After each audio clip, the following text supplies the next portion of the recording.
हरे कृष्णा। श्रीमद् भागवतम तृतीय स्कंद 25वें अध्याय से पाठ कर रहे हैं, जहाँ देवहूति माता ने आगे प्रश्न किया था कि सरलता से और अ, जल्दी से मैं कैसे भक्ति में आगे बढ़ सकती हूँ, आप उस पे उपदेश कीजिए। भगवान कपिल देव अपनी माता को उपदेश कर रहे हैं भक्ति के विषय में, और उन्होंने बताया किस तरह, जैसे अगर हम इंद्रियों को भगवान की सेवा में लगाएं तो स्वतः ही नवदा भक्ति के माध्यम से भगवान के ऊपर आश्रित हो सकते हैं।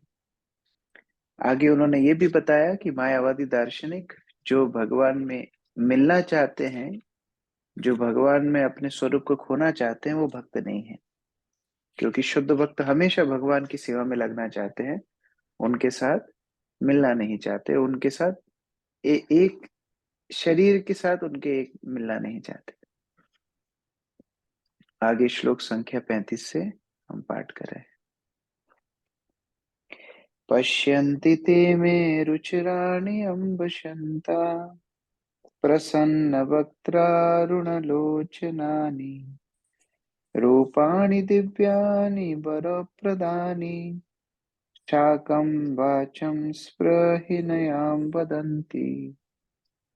भूमिका माता जी। हरे कृष्ण प्रभु जी, दंडवत प्रणाम।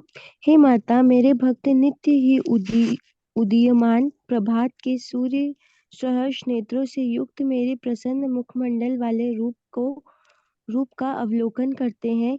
वे मेरे विभिन्न दिव्य मित्रवत रूपों को देखना चाहते हैं और साथ ही मुझसे अनुकूल संभाषण करना चाहते हैं। तो क्यों भगवत भक्त मायावादियों की तरह भगवान के निराकार रूप में नहीं मिलना चाहते? क्योंकि उनको उच्चतर स्वाद मिल गया है। अगर किसी को उच्च स्वाद मिल गया हो तो निकृष्ट वस्तु के लिए वो आसक्त नहीं होगा। तो भगवान का जो हसित मुख का दर्शन कर रहा हो, जो उनके प्रेम पूर्ण स्वभाव का अनुभव कर रहा हो, जो उनकी मैत्री, उनके दास्य के रस का आस्वादन कर रहा हो, ऐसा भक्त फिर निराकार के प्रति कैसे आसक्त होगा?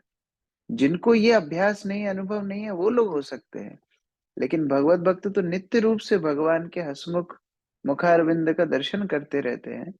तो ऐसे भगवान का दर्शन जिनको हो, वो निर्विशेषवाद में पड़ ही नहीं सकते। तात्पर्य राहुल प्रभु। हरे कृष्णा प्रभु जी, दंडवत प्रणाम। तात्पर्य: मायावादी तथा नास्तिक लोग भगवान के मंदिर में रखे उनके श्री विग्रहों के रूपों को मूर्ति के रूप में मानते हैं, किंतु भक्तगण मूर्तियों की पूजा नहीं करते। वे तो भगवान के अर्चा अवतार के रूप में उनकी प्रत्यक्ष पूजा करते हैं।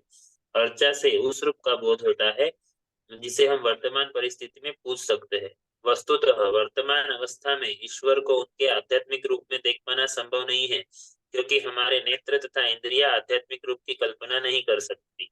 यहाँ तक कि हम आत्मा के आध्यात्मिक रूप को भी नहीं देख सकते।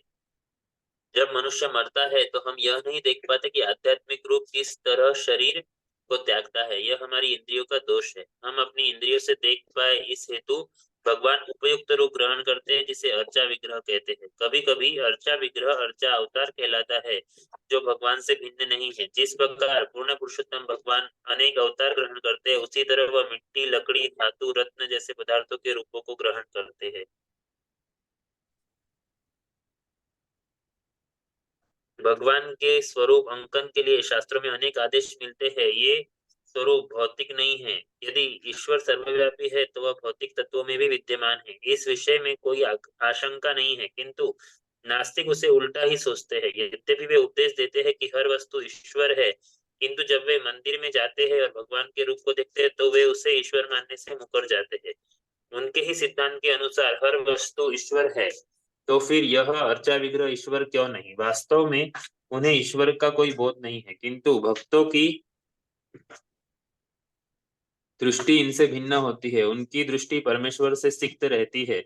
ईश्वर को उनके विभिन्न रूपों में देखते ही वे प्रेमाभिभूत हो जाते हैं, क्योंकि नास्तिकों की तरह उन्हें मंदिर में ईश्वर के रूप तथा ईश्वर में कोई अंतर नहीं दिखता। मंदिर में श्री विग्रह का प्रसन्न मुख भक्तों को दिव्य तथा आध्यात्मिक दिखता है और भगवान के शरीर का अलंकरण भक्तों को अत्यंत प्रिय लगता है।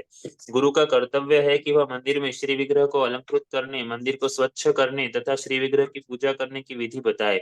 विष्णु मंदिरों में अनेक विधि विधानों का पालन किया जाता है। भक्तगण वहां जाते हैं और विग्रह का दर्शन करते हैं और स्वरूप का आनंद उठाते हैं, क्योंकि सभी विग्रह वरदायक है। भक्तगण विग्रहों के समक्ष अपना मंतव्य प्रकट करते हैं और अनेक बार तो विग्रह उत्तर भी देता है, किंतु परमेश्वर से बात करने में सक्षम होने के लिए अत्यंत उन्नत भक्त चाहिए। कभी कभी भगवान स्वप्न में संदेश देते हैं। भक्त तथा विग्रह के मध्य विचारों का आदान प्रदान नास्तिकों की समझ के बाहर होता है, किंतु भक्त इसमें आनंद लेते हैं। कपिल मुनि बता रहे हैं कि भक्तगण किस प्रकार विग्रह के अलंकृत शरीर तथा मुखमंडल का दर्शन करते हैं और भक्ति में उनसे बातें करते हैं। हरे कृष्ण। तो भगवान के विग्रहों का कभी भी भौतिक विचारधारा से दर्शन नहीं करना चाहिए।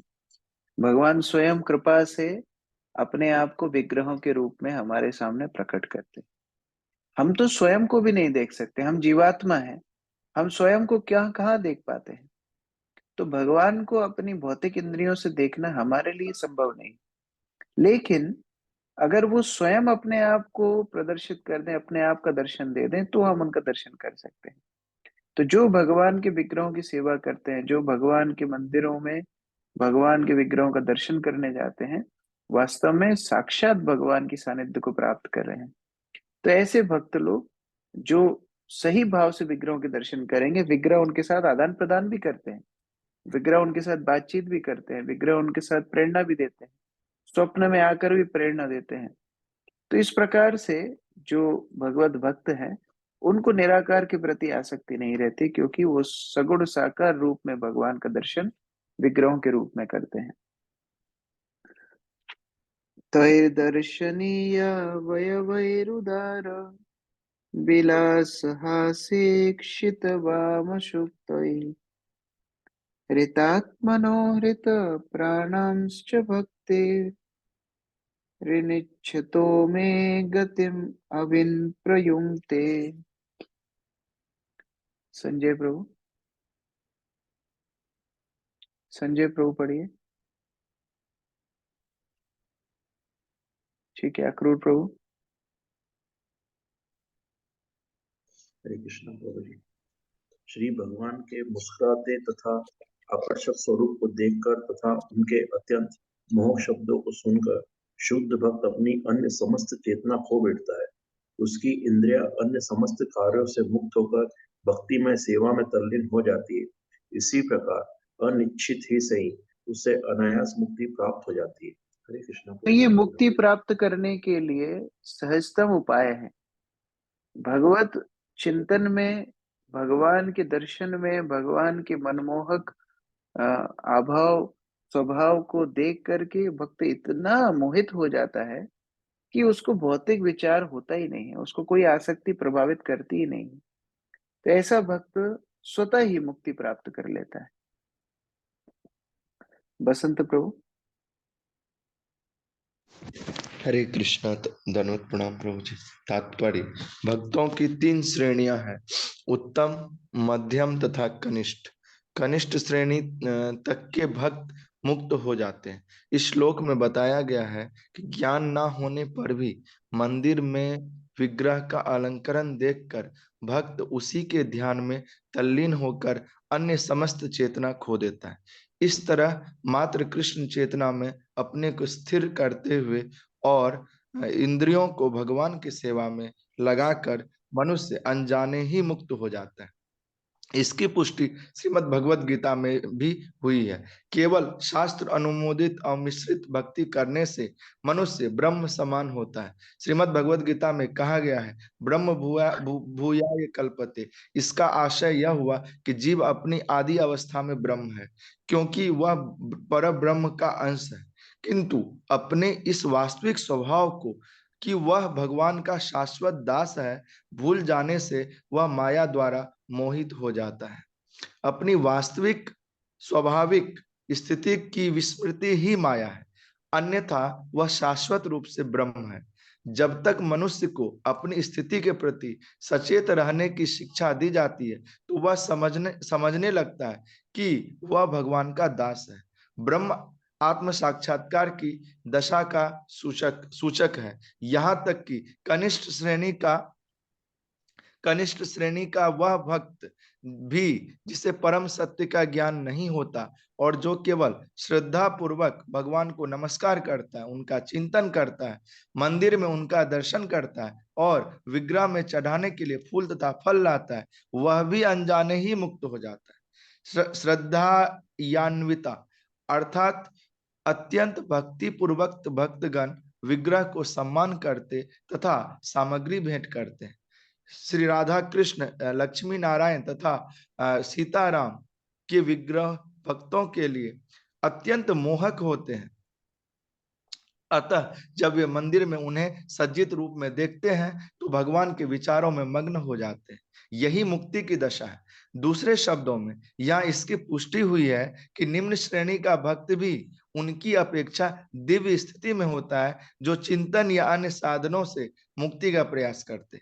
यहाँ तक कि सुखदेव गोस्वामी तथा चारों कुमारों जैसे निर्विशेषवादी भी मंदिर में विग्रहों के सौंदर्य से, भगवान पर चढ़ी तुलसी की सुगंधि से मोहित होकर भक्त बन गए। यद्यपि वे मुक्त अवस्था में थे, किंतु निर्विशेषवादी बने रहने की अपेक्षा वे भगवान के सौंदर्य पर मोहित होकर भक्त बन गए। यहाँ पर विलास शब्द उल्लेखनीय विलास भगवान के कार्यकलाप या लीलाओं का द्योतन होता है।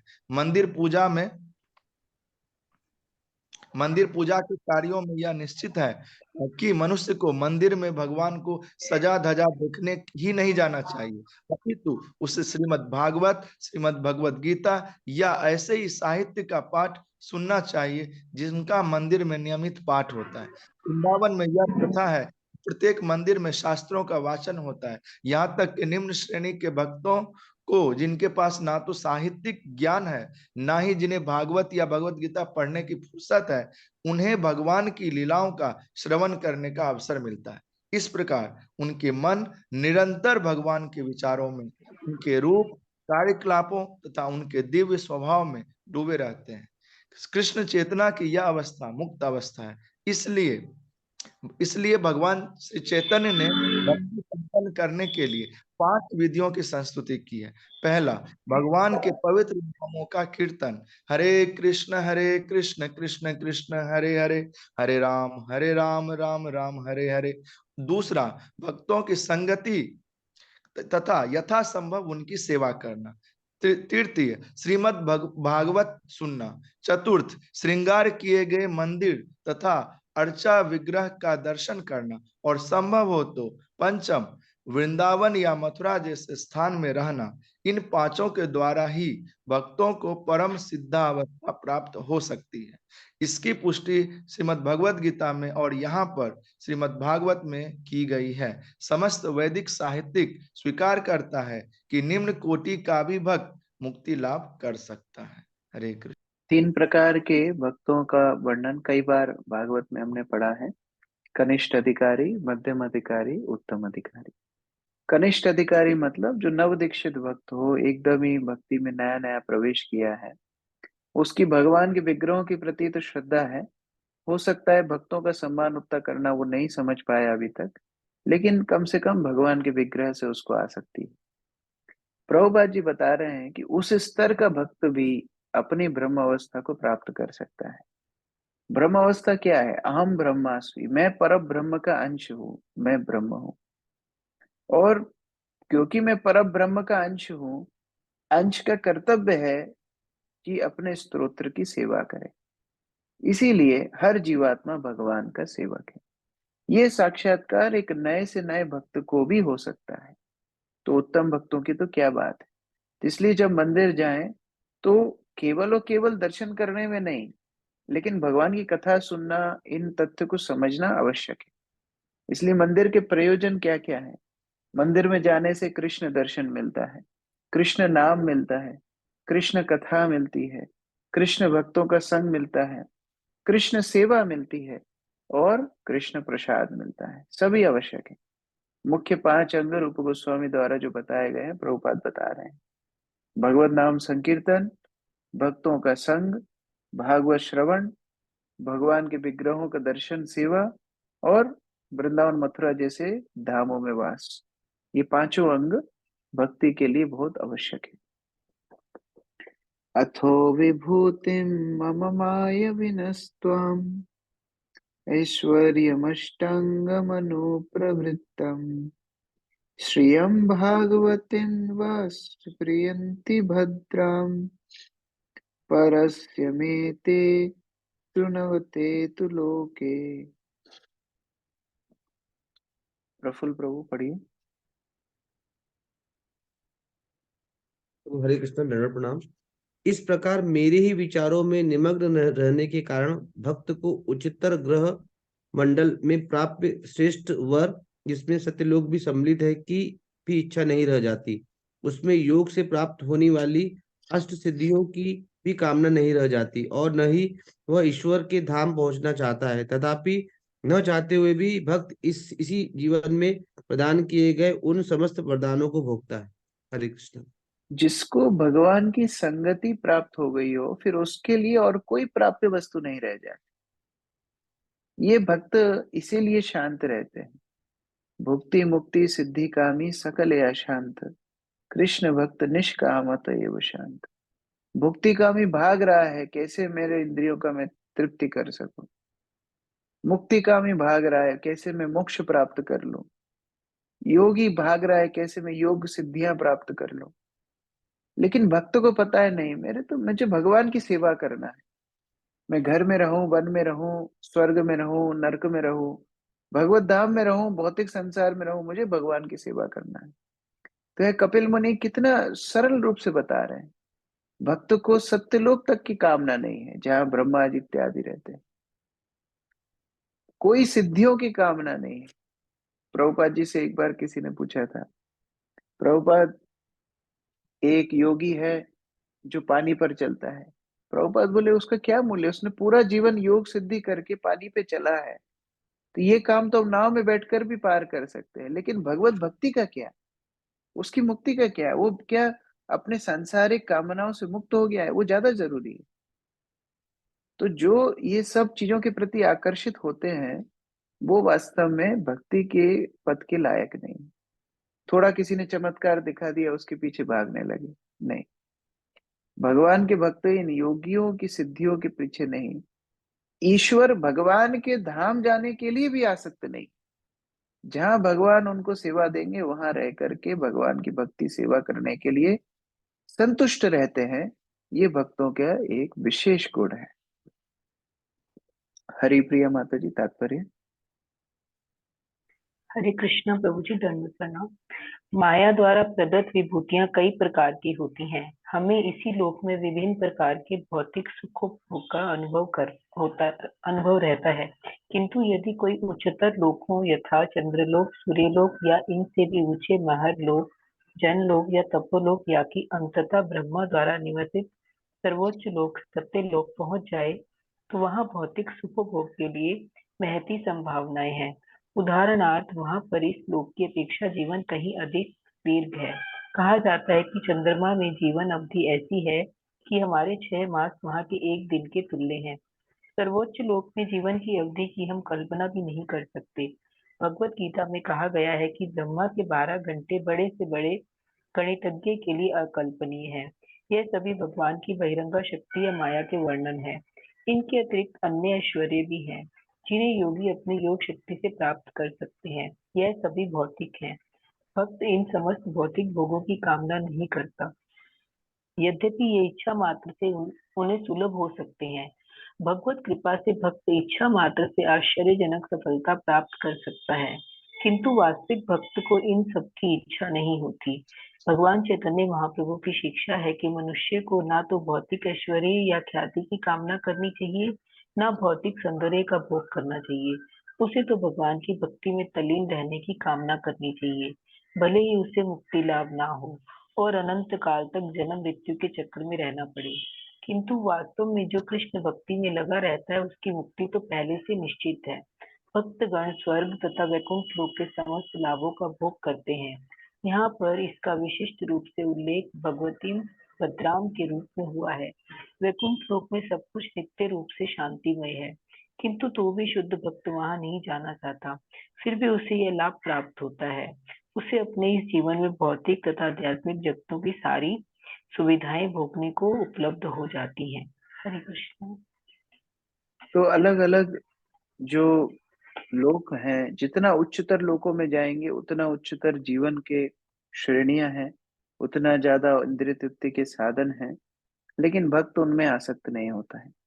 और इसके फलस्वरूप उसको क्या मिलता है? भगवान उसको अपने स्वयं के धाम में ले जाते हैं। यद्यपि भक्त कामना नहीं करता भगवान के धाम में जाने की भी, लेकिन भगवान ऐसे भक्त को अपने पास रखना चाहते हैं। तो इसीलिए भक्त का स्थान सभी योगियों से, ज्ञानियों से सर्वश्रेष्ठ बताया गया है। क्योंकि जिस व्यक्ति के अंदर किसी वस्तु के पीछे भागने की कामना हो, इसका मतलब वो अपूर्ण है। लेकिन भक्त क्योंकि निष्काम है, इसके मतलब है वो पूर्ण है। उसके हृदय में संतुष्टि, उसके हृदय में भगवत प्रेम से इतना भगवत प्रेम भरा हुआ है कि कोई और आकांक्षा के लिए उसके लिए जगह ही नहीं। इसलिए भगवत भक्त सर्वश्रेष्ठ स्थान पे है, योगियों, ज्ञानियों, कर्मियों से भी ऊपर। ना करहि चिन्मत परः शांत रूपे, नश्यन्ति नो मे निमिषो लेडिहेतिः। येषामहं प्रियात्मा सुतुश्च, सखा गुरु सुहृदो देवमिष्टम्। आरती माता जी पढ़िए। दंडवत प्रणाम प्रभु जी। भगवान ने आगे कहा, हे माते, जो भक्त ऐसा दिव्य ऐश्वर्य प्राप्त कर लेते हैं वे उससे कभी वंचित नहीं होते। ऐसे ऐश्वर्य को न तो आयु न काल परिवर्तन ही विनिष्ट कर सकता है। क्योंकि भक्तगण मुझे अपना मित्र, संबंधी, पुत्र, शिक्षक, शुभचिंतक तथा परम देव मानते हैं, अतः किसी काल में भी उनसे यह ऐश्वर्य छीना नहीं जा सकता। और हरे कृष्ण। कितने बुद्धिमान है भक्त, कपिल मुनि इस श्लोक में बता रहे हैं। कितने बुद्धिमान है। आप सत्यलोक जाओगे, ठीक है, लंबी आयु है, लेकिन फिर एक ना एक दिन तो मृत्यु होगी। स्वर्गलोक जाएंगे, ठीक है, लंबी आयु, लेकिन कभी ना कभी तो स्वर्ग छोड़ना होगा। हर वस्तु अस्थायी है, लेकिन भगवान के साथ हमारा संबंध स्थायी है।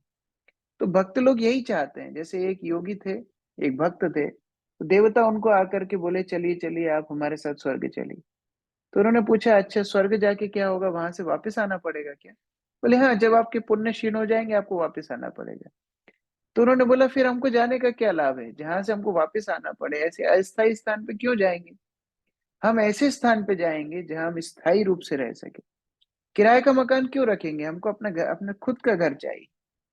उसी तरह भक्त लोग जानते हैं कि अगर मैं भगवान से संबंध स्थापित कर लूं, चाहे मित्र रूप में हो, मेरे पुत्र रूप में, संबंधी रूप में, स्वामी रूप में, शुभचिंतक रूप में, जो भी हमारा संबंध अगर भगवान से बन जाए, वो स्थायी स्थिति। तो इसीलिए भक्त लोग कोई भी सस्ते इंद्रिय तृप्ति के पीछे नहीं भागते, वो तो स्थायी भगवत संबंध के पीछे प्रयत्नशील रहते। आयुष प्रभु तात्पर्य पढ़िए। हरे कृष्ण प्रभु जी, दंडवत प्रणाम। तात्पर्य, श्रीमद् भगवद गीता में कहा गया है कि मनुष्य अपने कर्मों के प्रभाव से उच्चतर ग्रह मंडलों तक, यहाँ तक कि ब्रह्मलोक तक भी पहुंच सकता है। किंतु जब उन पुण्य कर्मों का प्रभाव फल समाप्त हो जाता है तो उसे इस पृथ्वी पर लौटकर नवीन जीवन कर्म प्रारंभ करना पड़ता है। इस प्रकार भले ही कोई सुख भोग तथा दीर्घ जीवन के लिए उच्चतर लोकों को चला जाए, किंतु यह स्थायी निवास नहीं होता। किंतु जहां तक भक्तों का प्रश्न है, तो उनकी संपत्ति, भक्ति की उपलब्धि तथा वैकुंठों का ऐश्वर्य इन इस श्लोक में भी कभी नष्ट नहीं होते हैं। इस श्लोक में भगवान श्री कपिल अपनी माता को शांत रूपा कहकर संबोधित करते हैं, जिससे यह सूचित होता है कि भक्तों का ऐश्वर्य स्थिर होता है, क्योंकि भक्तगण वैकुंठ के वातावरण में निरंतर स्थित रहते हैं, जिसे शांत रूप कहते हैं। इसमें सत्व गुण रहता है, जिसे रजो तथा तमो गुण विचलित नहीं कर सकते। एक बार भगवत भक्ति में स्थापित हो जाने पर मनुष्य के इस दिव्य सेवा के पद को विनष्ट नहीं किया जा सकता। अपितु आनंद तथा सेवा में अपार वृद्धि होती रहती है। वैकुंठ के वातावरण में कृष्ण भक्ति में संलग्न भक्तों पर काल का कोई प्रभाव नहीं पड़ता। भौतिक जगत में काल के प्रभाव में सब कुछ विनष्ट हो जाता है, किंतु वैकुंठ के वातावरण में न तो काल का प्रभाव होता है न देवताओं का, क्योंकि वैकुंठ लोक में एक भी देवता नहीं है। इस श्लोक में हमारे कार्यों का संचालन विभिन्न देवताओं द्वारा होता है। यहाँ तक कि जब हम अपने हाथ तथा पांव हिलाते हैं तो इनकी क्रिया भी देवताओं द्वारा संचालित होती है। किंतु वैकुंठ लोक में न तो देवताओं का कोई प्रभाव है न काल का, अतः विनाश का कोई प्रश्न ही नहीं उठता। जब काल तत्व उपस्थित होता है तो विनाश निश्चित होता है, किंतु जब काल तत्व भूत वर्तमान या भविष्य नहीं रहता तो प्रत्येक वस्तु शाश्वत होती है। अतः इस श्लोक में न नक्ष्यति शब्दों का प्रयोग हुआ है, जिनसे सूचित होता है कि दिव्य ऐश्वर्य का कभी विनाश नहीं होता। विनष्ट न होने की स्वतंत्रता के कारण का भी उल्लेख हुआ है। भक्तगण परमेश्वर को अत्यंत प्रिय विभूति के स्वरूप में स्वीकार करते हैं और उनसे नाना प्रकार से संबंधों में आदान प्रदान करते हैं।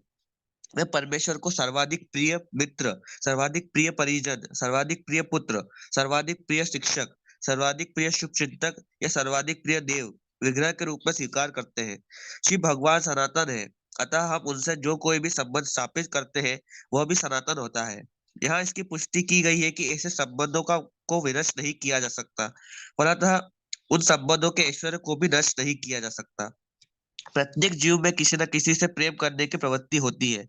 हम देखते हैं कि जब किसी को कोई प्रिय नहीं होता तो वह अपने प्रेम को कुत्ता या बिल्ली जैसे पशुओं की ओर मोड़ देता है। इस प्रकार समस्त जीवों में प्रेम का शाश्वत लगाव प्रेम का विषय खोजने की ओर होता है। इस श्लोक में हम जान सकते हैं कि हम पूर्ण पुरुषोत्तम भगवान से अपने प्रियतम व्यक्ति, मित्र, पुरुष, शिक्षक, मित्र, पुत्र, शिक्षक या शुभचिंतक के रूप में प्रेम कर सकते हैं। इसमें न तो किसी प्रकार का धोखा है और न ऐसे प्रेम का कोई अंत है। हम भिन्न भिन्न प्रकारों से श्री भगवान के साथ संबंधों का आनंद उठा सकते हैं। इस श्लोक की विशेष बात श्री भगवान को परम शिक्षक के रूप में ग्रहण करना है। श्रीमद् भगवत गीता का प्रवचन स्वयं श्री भगवान द्वारा हुआ और अर्जुन ने भगवान श्री कृष्ण को अपना गुरु स्वीकार किया। इसी प्रकार हमें भी भगवान श्री कृष्ण को ही परम गुरु के रूप में स्वीकार करना चाहिए। वास्तव में कृष्ण का अर्थ है भगवान श्री कृष्ण तथा उनके विश्वस्त भक्तजन। भगवान श्री कृष्ण अकेले नहीं होते। जब हम भगवान श्री कृष्ण की बात करते हैं तो कृष्ण का अर्थ होता है भगवान श्री कृष्ण, उनके नाम में, उनके रूप में, उनके गुण में, उनके धाम में और उनके पार्षदों में। भगवान श्री कृष्ण कभी अकेले नहीं रहते, क्योंकि भगवान श्री कृष्ण के भक्त निर्विशेषवादी नहीं होते। उदाहरणार्थ, राजा सदैव अपने सचिव, सेनापति, दास तथा ऐसे ही लोगों के संग कितनी साज सामग्री के साथ रहता है। जो ही हम भगवान श्री कृष्ण तथा उनके पार्षदों को अपना शिक्षक मान लेते हैं तो ऐसा कोई कुप्रभाव नहीं जो हमारे ज्ञान का विनाश कर सके। भौतिक जगत में हमारे द्वारा अर्जित ज्ञान काल के प्रभाव से बदल सकता है, किंतु पूर्ण पुरुषोत्तम भगवान श्री कृष्ण के प्रवचन से प्राप्त होने वाले निष्कर्ष जो हमें श्रीमद् भगवद गीता से मिलते हैं कभी नहीं बदलते। श्रीमद् भगवद गीता का अर्थ घटन करने से कोई लाभ नहीं, वह तो शाश्वत है। भगवान श्री कृष्ण को अपने श्रेष्ठ मित्र के रूप में स्वीकार करना चाहिए। वे कभी धोखा नहीं देंगे। वे सदैव मित्रवत सम्मति प्रदान करेंगे और भक्तों की मित्रवत रक्षा करेंगे। यदि भगवान श्री कृष्ण को पुत्रवत माना जाए तो वे कभी मरेंगे नहीं। इस संसार में हमारा अत्यंत प्यारा पुत्र या बच्चा हो सकता है, किंतु माता पिता या जो भी उसके प्रति वत्सल है सदैव आशा लगाता है कि मेरा पुत्र मरे नहीं, किंतु भगवान श्री कृष्ण सचमुच कभी नहीं मरते। अतः जो भगवान श्री कृष्ण को या परमेश्वर को अपना पुत्र स्वीकार करते हैं वह अपने पुत्र से कभी रहित नहीं होते। ऐसे अनेक उदाहरण हैं जहां भक्तों ने विग्रह को अपना पुत्र स्वीकार कर लिया। बंगाल में ऐसे अनेक उदाहरण हैं और भक्त की मृत्यु के बाद भी विग्रह पिता के लिए श्राद्ध संस्कार संपन्न करता है। यह संबंध कभी विनष्ट नहीं होता। लोग विभिन्न प्रकार के देवताओं को पूजने के आदी है, लेकिन श्रीमद् भगवद गीता में ऐसी प्रवृत्ति की भर्त्सना की गई है। अतः मनुष्य में इतनी बुद्धि तो होनी ही चाहिए कि वह शिव भगवान की ही पूजा उनके विविध रूपों में यथा लक्ष्मी नारायण, सीताराम तथा राधा कृष्ण के रूप में करे। इससे कभी धोखा नहीं होगा। देवताओं की पूजा करने से भले ही किसी को स्वर्ग लाभ हो जाए, किंतु भौतिक जगत के प्रलय के समय देव तथा देव का आवास सब कुछ नष्ट हो जाएगा।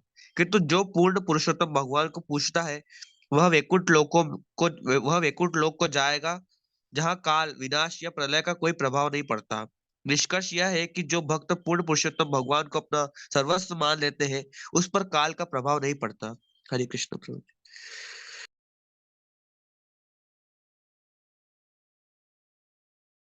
प्रभु, you are not audible. Your voice is not coming. Hare Krishna. अभी आ रही है आवाज? यस प्रभु। किसी ने मुझे म्यूट कर दिया था। तो ये बहुत ही महत्वपूर्ण तात्पर्य है, और ये तात्पर्य प्रभुपाद जी बता रहे हैं कैसे सबके अंदर प्रेम है, सब जीवात्माओं के अंदर प्रेम है, चाहे खूंखार शेर हो, चाहे एक सांप हो, हर जीव के अंदर प्रेम है। और वो प्रेम भगवान श्री कृष्ण के लिए है। क्योंकि हम भगवान श्री कृष्ण से प्रेम नहीं कर रहे हैं, वह प्रेम दूसरों के प्रति प्रदर्शित हो रहा है। कोई नहीं मिलता है तो लोग कुत्ते बिल्ली पाल लेते हैं, उनको ही प्रेम दिखाने लगते हैं, लेकिन ये प्रेम श्री कृष्ण के लिए है। कितने का गिलास है? श्री कृष्ण भी हमें प्रेम करते हैं, क्योंकि सारी वस्तुएं कृष्ण से आती हैं। कितने हैं? भगवान श्री कृष्ण हर गुण के समुद्र हैं, करुणा सिंधु, वो सिंधु हैं, प्रेम के सिंधु हैं, करुणा के सिंधु हैं। तो हम जितना प्रेम कृष्ण के लिए रखते हैं, कृष्ण हमारे लिए उससे ज्यादा प्रेम रखते हैं। प्रभुपाद अर्जुन का उदाहरण दे रहे हैं। अर्जुन भगवान को सारथी रूप में स्वीकार कर रहे हैं, और सारथी रूप में स्वीकार करना मतलब भगवान अर्जुन से छोटे बन गए हैं। सारथी मालिक का दास होता है, तो छोटा बनना भगवान ने स्वीकार किया। लेकिन जब अर्जुन अपना आत्मबल खो रहा है, जब अर्जुन युद्ध नहीं कर पा रहा है, तब भगवान गुरु रूप भी स्वीकार करते हैं, मतलब अर्जुन से श्रेष्ठ रूप भी स्वीकार करते हैं। तो कभी भक्त से छोटे बन जाते हैं, कभी भक्त से बड़े बन जाते हैं। केवल और केवल भक्त को मदद करने के लिए भगवान श्री कृष्ण हमेशा तत्पर रहते हैं। ये उनके प्रेम का एक छोटा सा उदाहरण है। इसीलिए सारे संबंध भगवान से बनाने चाहिए। प्रभुपाद दो संबंधों को परपट में, तात्पर्य में ज्यादा प्रकाश डाल रहे हैं। एक, भगवान को शिक्षक रूप में मानना चाहिए कि भगवान हमारे शिक्षक हैं। हम लोग इधर उधर के संबंधियों की बात मान लेते हैं, इधर तथाकथित बाबाओं की बात मान लेते हैं, लेकिन भगवान श्री कृष्ण स्वयं जो गीता में बता रहे हैं, जो भागवत में सिद्धांत बता रहे हैं, वो हमारे लिए मुख्य मार्गदर्शन होना चाहिए। भगवान हमारे सर्वप्रथम शिक्षक होना चाहिए। और भगवान कभी भी अपने भक्तों से विलग नहीं होते। तो जो भक्त भगवान की वाणी को दोहरा रहे हैं, उनको हमको शिक्षक रूप में मानना चाहिए। और प्रभुपाद एक और संबंध बताएं, भगवान को पुत्र रूप में मान लेना चाहिए। हमेशा जो माता पिता होते हैं, उनके मन में एक एक डर हमेशा होता है कि हमारे बच्चे हमारा ध्यान रखेंगे कि नहीं, हमेशा ये डर रहता है। लेकिन अगर भगवान श्री कृष्ण को ही अपना पुत्र बना लें, प्रभुपाद जी बोलते हैं उनकी कभी मृत्यु नहीं होगी, वो हमेशा आपका ध्यान रखेंगे। हमने पिछले एक दो कक्षा पहले एक उदाहरण भी दिया था, एक भक्त का जिन्होंने भगवान श्री कृष्ण को अपना पुत्र रूप में स्वीकार किया था। तो उस तरह सारे संबंध को वास्तव में भगवान से लगाना चाहिए। हमारे जो जागतिक संबंध हैं उनको निभाना है, निभाए, कोई दिक्कत नहीं है, लेकिन सर्वश्रेष्ठ संबंध हमारा कृष्ण से होना चाहिए। हम कृष्ण से सर्वाधिक प्रेम करें, ये हमारे जीवन का लक्ष्य होना चाहिए। तो बहुत ही महत्वपूर्ण शिक्षाएं कपिल मुनि के माध्यम से हमको मिल रही हैं। 39 श्लोक से कल पाठ करेंगे। हरे कृष्ण। ग्रंथराज श्रीमद् भागवतम की जय, श्री प्रभुपाद की जय, समवेत भक्तवृंद की जय।